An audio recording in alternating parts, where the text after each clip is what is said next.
नमस्कार दोस्तों, स्वागत है आप सभी का एक बार फिर से आपके अपने चैनल ज्ञानदारी पे। साथियों, आपको बता दें कि अभी हम बताएंगे आपको कि किस सब्जेक्ट में कितना आंसर चेंज किया गया है। साथ ही आपको हम एक एक करके सारा क्वेश्चन भी दिखाएंगे कि आखिर प्रोविजनल आंसर की में फर्स्ट जो आंसर की था उसमें क्या ऑप्शन था, मतलब आंसर सही लिया गया था, और सेकेंड प्रोविजनल आंसर की में कौन सा सही लिया गया है। देखिए साथियों, जैसा कि आप सभी को पता होगा कि बीपीएससी टीआरई 2.0 को लेकर पिछले दिन एक नोटिस पब्लिश किया गया था बिहार लोक सेवा आयोग के द्वारा। उसमें स्पष्ट बताया गया था कि आपका जो आंसर की है वह 16/12/2023 को अपलोड कर दिया गया विभाग के वेबसाइट पर। वहां से जाकर सेकेंड प्रोविजनल आंसर की डाउनलोड कीजिए और उसके बाद अगर आपको किसी प्रश्न पर आपत्ति करना है तो आप 19 तारीख से लेकर 20 तारीख के बीच में उसमें आपत्ति कर सकते हैं। लेकिन इस बार एक कंडीशन रखा गया है कि आपको प्रत्येक प्रश्न पर 500 रुपया देने होंगे। साथियों, अगर जिसका भी मार्क कम हुआ है, 4 मार्क, 5 मार्क या जो भी 6 मार्क, बहुत से अभ्यर्थी का कमेंट आ रहा है कि सर मेरा बहुत मार्क कम हो गया है, किसी अभ्यर्थी के बढ़े भी हैं। ऐसे में आपको बता दें कि आपको तो निश्चित रूप से चैलेंज करना है क्वेश्चन पर। हालांकि इस बार 500 रुपया लग रहा है, लेकिन आपका मार्क कम हो रहा है तो 500 हज़ार को नहीं देखना है। चैलेंज कीजिएगा अगर आपके पास कोई प्रूफ हो, साक्ष्य हो एनसीईआरटी का, या कोई भी ऐसा एविडेंस हो जिससे आप साबित कर सकते हैं कि बीपीएससी के द्वारा लिया गया प्रोविजनल जो सेकेंड आंसर की है उसमें आंसर गलत है ना। तो ऐसे में उस क्वेश्चन का जो आंसर है पुनः चेंज किया जाएगा फाइनल आंसर की में, क्योंकि अभी यह फाइनल आंसर की नहीं है। ऐसे में साथियों, हम आगे बात कर लेते हैं कि किस किस प्रश्न का आंसर चेंज किया गया है। चलिए देख लेते हैं। आपको पता होगा कि सिंपली कैसे चैलेंज किया जाता है। मतलब इसका प्रोसेस हम इस वीडियो में नहीं बताएंगे, है ना। अगर समय मिला, वीडियो लंबा नहीं होता, इसी वीडियो में बता देंगे। आप वीडियो को लास्ट तक जरूर देखिएगा। साथ में साथियों आपको बता दें कि अगर आपको कोई एविडेंस नहीं मिल रहा हो, है ना, तो आप हमें कमेंट कर सकते हैं कि मुझे एविडेंस चाहिए क्वेश्चन को चैलेंज करने के लिए। क्वेश्चन का स्क्रीनशॉट भेज दीजिएगा, है ना। आपको डिस्क्रिप्शन में व्हाट्सएप ग्रुप का और टेलीग्राम चैनल का लिंक मिल जाएगा। वहाँ पर जाकर आप ज्वाइन हो जाइए। वहाँ पर हम विभिन्न प्रकार का इस तरह का न्यूज़ देते रहते हैं ताकि आपको इन्फॉर्मेटिव हो। देखिए साथियों, अभी हम पहले स्टार्ट करते हैं, बात करेंगे अभी 6 to 8 जूनियर का। इसके बाद आगे बढ़ते जाएंगे। जैसे जैसे हम आगे बढ़ेंगे प्रत्येक प्रश्न का, है ना, एनालिसिस करते चलेंगे कि कौन लिया गया था फर्स्ट आंसर की में और अभी कौन सा लिया गया है। केवल इतना ही नहीं, इसमें और भी है ना। हिंदी इंग्लिश का भी बताएंगे, इसके बाद हम सोशल साइंस का बताएंगे, और अगर वीडियो लंबा नहीं हुआ तो हम 9th का भी खींच देंगे। तो वीडियो को लास्ट तक जरूर देखिएगा। देखिए, जैसा कि आपके सामने यहाँ पर दिख रहा है कि 6 to 8 का जो एग्ज़ाम हुआ था, देख सकते हैं कि 9 दिसंबर 2023 को इसमें हिंदी इंग्लिश लैंग्वेज पेपर का एग्ज़ाम हुआ था। अब सेकेंड प्रोविजनल आंसर की में कितना क्वेश्चन चेंज किया गया है देख सकते हैं। यहाँ पर हिंदी में आपको 3 और इंग्लिश में 9, इंग्लिश में शायद 10 है। एक प्रश्न हमको नहीं मिला, है ना। और इसमें क्वेश्चन इतना चेंज किया गया है साथियों। अब इतना प्रश्न चेंज किया गया है, हो सकता है कई अभ्यर्थियों के, है ना, इसमें 4 गलती हो, 5 गलती हो या 6 गलती हो गया हो। तो अगर मान के चलिए आपका मार्क 80 आ रहा था, अब सीधा समझिए अगर 5 भी गलती हुआ तो 75 आ गया होगा। स्वाभाविक बात है आपको शौक हो गए होंगे। तो ऐसे में साथियों ज़रूर कमेंट कीजिएगा कि आपका कितना मार्क घटा है। चलिए हम आपको बताते हैं आगे कि कौन कौन से क्वेश्चन का आंसर चेंज किया गया। हम एक एक करके रखे हैं सारा, लेकिन फिर भी समझ लीजिए कि प्रोविजनल आंसर की लगभग सबका जारी कर दिया गया है ना। जिसका नहीं किया गया है आपको बस आज तक वेट करना है। आज किसी भी समय आपको जारी हो सकता है। देख सकते हैं कि यहाँ पर हेडमास्टर के लिए भी जारी कर दिया गया है 6 to 8। उर्दू के लिए, सोशल साइंस के लिए तो किया ही गया था, है ना। और 9th में इतना विषय के लिए किया गया है, आप देख सकते हैं। और 11th-12th का नहीं किया गया है, वो भी आज तक हो जाएगा। साथियों आगे हम बात कर लेते हैं कि यहाँ पर देख सकते हैं कि यहाँ पर language general studies and language Hindi and English का जो एग्ज़ाम हुआ था 9 दिसंबर को, इसका अभी हम एनालिसिस करेंगे कौन सा आंसर चेंज किया गया। देख सकते हैं कि यहाँ पर आंसर की भी है, इसमें 9/12/2023 लिखा गया है, मतलब उस दिन का सेकेंड प्रोविजनल आंसर की है। चलिए हम एक एक करके क्वेश्चन को अलग कर लिए हैं, हम सारा PDF नहीं लिए हैं। अगर 150 क्वेश्चन का हम एक एक करके खोजने लगे उसमें तो वीडियो बहुत ही लंबा हो जाएगा। ऐसे में आपको ही बोरियत फील होगा। साथियों आपके सामने दिख रहा है कि 85 नंबर क्वेश्चन ये हिंदी का है। हिंदी में 85 नंबर क्वेश्चन, नम्रता, दया, प्रेम और उदारता भी आचरण की भाषा है। इस वाक्य में नम्रता क्या है। आपको बता दें बीपीएससी का जो फर्स्ट प्रोविजनल आंसर की था उसमें क्रिया विशेषण लिया गया था इसका आंसर। मतलब सी नंबर। लेकिन इस बार सेकेंड प्रोविजनल आंसर की में आपको संज्ञान लिया गया है। अगर साथियों किसी भी ग्रामेटिकल थॉट के आधार पर कोई भी क्वेश्चन या हिंदी का हो या इंग्लिश का हो या कोई भी साक्ष्य आपके पास हो कि आपके अकॉर्डिंग लगे कि बीपीएससी इस बार भी गलती आंसर ली है, तो आप उस पर निश्चित रूप से निस्संदेह चैलेंज कीजिएगा। हो सकता है कि आपको पैसा अधिक लग जाएगा 500 पेपर को चैलेंज करने में, 500 क्वेश्चन को। तो यह बात सब काहे नहीं समझ रहे हैं कि आपको अगर जॉब लग जाती है तो आपको 500 के कई गुने पैसे मिलने वाले हैं सैलरी के रूप में। आगे देख सकते हैं कि 86 नंबर हिंदी का ही क्वेश्चन है। तो इसमें आपको बता दें कि उड्डयन का संधि विच्छेद क्या होगा। तो इसमें इससे पहले जो आंसर लिया गया था फर्स्ट प्रोविजनल आंसर की में उत धन डयन लिया गया था, मतलब बी नंबर, और ए नंबर लिया गया है इस बार सेकेंड प्रोविजनल आंसर की में उर्ध धन डयन। नेक्स्ट देख लेते हैं, रस सूत्र के व्याख्याकारों को उनके सिद्धांतों के साथ सुमेलित कीजिए। मतलब इधर आप देख सकते हैं व्याख्याकार का है सूची 1 में और दूसरा इधर सिद्धांत है, आपको इससे मिलाना है। इसके अकॉर्डिंग आपको हम बता दें साथियों कि इसमें जो आंसर लिया गया था फर्स्ट प्रोविजनल आंसर की में यह आपको बी नंबर लिया गया था इसके अकॉर्डिंग, है ना।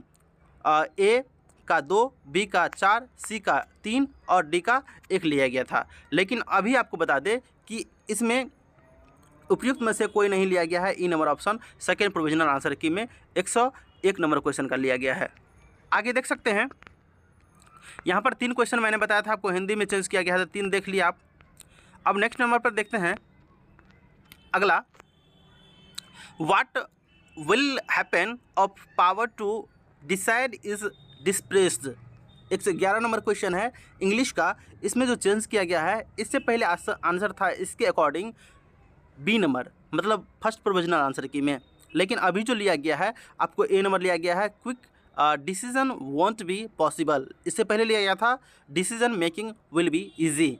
यह पहले और अभी लास्ट में सेकेंड प्रोविजनल आंसर के में ए नंबर लिया गया है। देख सकते हैं आगे 115 नंबर क्वेश्चन जैसा कि आपके सामने दिख भी रहा है, इसमें बताया जा रहा है horizontal distribution of power ensure. इसका आंसर क्या होगा आप देख सकते हैं कि पहले फर्स्ट प्रोविजनल आंसर की में आपका जो आंसर है वह etch organ exercise limited power. तो इसमें ए नंबर लिया गया था, लेकिन अभी आपको डी नंबर ऑप्शन लिया गया है more than one of the above second provisional answer key में। मतलब पहले आंसर आपका यह था और अभी आपको डी नंबर ऑप्शन लिया गया है, डी नंबर लिया गया है जो कि सेकेंड प्रोविजनल आंसर की है। अगर आपके अकॉर्डिंग कोई, मैं बार बार बताता हूँ, कोई प्रश्न गलती लग रहा है ना, मतलब उसका आंसर, तो निश्चित रूप से आप चैलेंज कर सकते हैं। देख सकते हैं कि 117 नंबर में भी चेंज किया गया है, power shared amongst social group is called as. यहाँ पर जो पहले आंसर लिया गया था इसमें से एक से अधिक लिया गया था, more than one of the above, मतलब डी नंबर। लेकिन इस बार जो लिया गया है अभी सेकेंड प्रोविजनल आंसर की में कम्युनिटी गवर्नमेंट जो आंसर है वो लिया गया है। नेक्स्ट क्वेश्चन देख लेते हैं अगला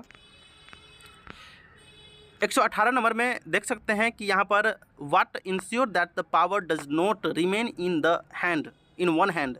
यहाँ पर बताया जा रहा है कि इसका जो आंसर है फर्स्ट प्रोविजनल आंसर की में डी नंबर लिया गया था more than one of the above. लेकिन अभी आंसर लिया गया है कंपटीशन, मतलब 1 नंबर सेकेंड प्रोविजनल आंसर के अनुसार आपका अभी फिलहाल में यही आंसर है और इसको नकार दिया गया है, इसको हटा दिया गया है। नेक्स्ट अगला देख लेते हैं कि 120 नंबर पर give a suitable title to the given passage. मतलब एक पैसेज था उसका सुटेबल टाइटल देने के लिए बोला जा रहा था। यहाँ पर देख सकते हैं कि इससे पहले पावर इन पॉलिटिक्स लिया गया था, लेकिन इस बार जो है more than one of the above लिया गया है।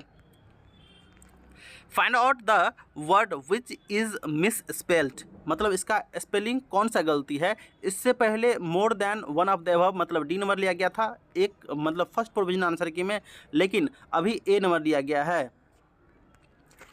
अगला क्वेश्चन देख लेते हैं, Rama dot dot video games since morning.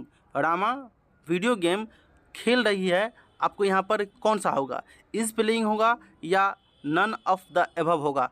लेकिन इससे पहले आपको बता दें प्रोविजनल आंसर की फर्स्ट में आपका आंसर ई नंबर लिया गया था, लेकिन प्रोविजनल आंसर की सेकेंड में आपका ऑप्शन इज़ प्लेइंग लिया गया है। Rama is playing video games since morning. अब नेक्स्ट 137 नंबर क्वेश्चन दिख रहा है यहाँ पर, I will be going to Delhi next week. यहाँ पे find out the correct tense of the given sentences. यहाँ पर आपको बता दें, इससे पहले जो ऑप्शन लिया गया था फर्स्ट प्रोविजनल आंसर की में फ्यूचर परफेक्ट कंटिन्यूअस टेंस लिया गया था, लेकिन अभी जो इस बार चेंज किया गया आंसर, इनमें से कोई नहीं, मतलब नन ऑफ द एबव लिया गया है। तो साथियों यह क्वेश्चन नंबर था 137। अब इसमें 138 में select the correct reported speech for the given sentences. Priya says my father is an excellent tennis player. इसमें आपको बता दें कि इससे पहले आंसर लिया गया था कि Priya said that her father was an excellent tennis player, C number का। लेकिन यह क्वेश्चन गलत करते हुए, मतलब आंसर गलत करते हुए, अभी आंसर जो नया लिया गया है प्रोविजनल आंसर की में, Priya says that her father is an excellent tennis player, यह आपको ए नंबर लिया गया है। नेक्स्ट क्वेश्चन देख लेते हैं।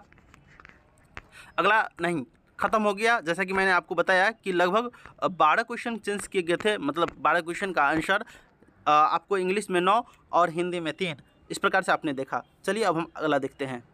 देख सकते हैं अगला जो मेरे पास लिस्ट है वह 6 to 8 का ही है। वह सब्जेक्ट है आपका SST, जो एग्ज़ाम हुआ था 9 दिसंबर को। आप देख सकते हैं सेकेंड प्रोविजनल आंसर की का में जो चेंज किया गया है आपको आंसर, वह कितना क्वेश्चन किस किस सब्जेक्ट में किया गया है थोड़ा सा देखिएगा। हिस्ट्री में आपको 3 क्वेश्चन को चेंज किया गया है, ज्योग्राफी में आपको 5 क्वेश्चन चेंज किया गया है, वहीं पॉलिटी का बात करें तो आपको 1 क्वेश्चन चेंज किया गया है। तो साथियों आपको बता दें इसमें कौन कौन से प्रश्न चेंज किए गए हैं थोड़ा सा देखिएगा। लेकिन हम आपको फिर से बता दें कि इसमें चैलेंज करने का डेट आपको 19 से लेकर 20 तक है। इस बीच में आप कभी भी चैलेंज कर सकते हैं किसी भी प्रश्न पर, है ना, कोई पुख्ता सबूत लगाकर। साथियों हम आगे देख लेते हैं, हम एक एक करके संग्रह कर लिए हैं क्वेश्चन का। हिस्ट्री H31 देख सकते हैं।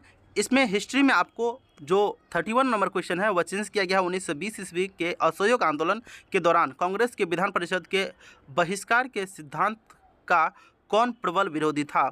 इसमें आपके सामने जो ऑप्शन दिया गया है देख सकते हैं कि मोतीलाल नेहरू, CR दास, लाला लाजपत राय, उपयुक्त में से एक से अधिक, और नीचे उपयुक्त में से कोई नहीं है। तो पहला जो आंसर था आपको CR दास मतलब चित्तरंजन दास लिया गया था, लेकिन अभी जो आंसर लिया गया है 31 का, यह आपको उपयुक्त में से एक से अधिक लिया गया है। जो असहयोग आंदोलन का विरोधी था इसमें से एक से अधिक ऑप्शन लिया गया है, मतलब डी नंबर आप लगाए हैं तो आपका अभी सही है सेकेंड प्रोविजनल आंसर की के अनुसार।